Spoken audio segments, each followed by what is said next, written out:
So, ayan guys, good afternoon. So, maraming natatakot ngayon sa pagla-live. Alam nyo kung bakit? Maraming na-demonation ang kanilang account, lalo na sa mga matataas na content creator. Wala namang kadahilanan. Kung napanood nyo si Ma'am Mikay Ortex, at saka si Idol Tomboy TV, hindi lang sila, marami sila. Wala naman reason kung bakit sila na-demonetize. So, ingat-ingat po tayo sa pagla-live or sa paggawa ng ating content.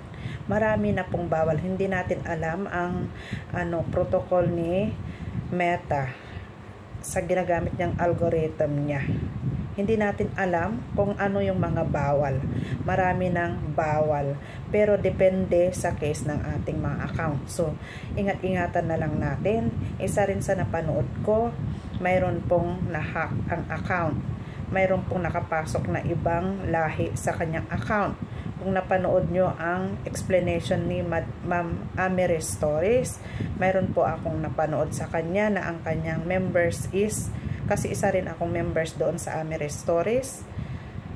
Ang isang member doon ay napasukan ng ibang lahi ang kanyang account at nagkaroon ng babayaran sa kanyang account. So, ingat-ingatan natin ang ating mga account.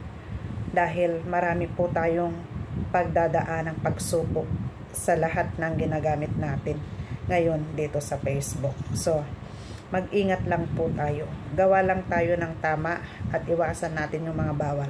Case by case na lang ang nangyayari. Hindi po lahat is ganun, pero ingatan na lang natin para safety at hindi masayang ang ating pinaghirapan. So, ganun lang po. Thank you for watching. Follow for more tips.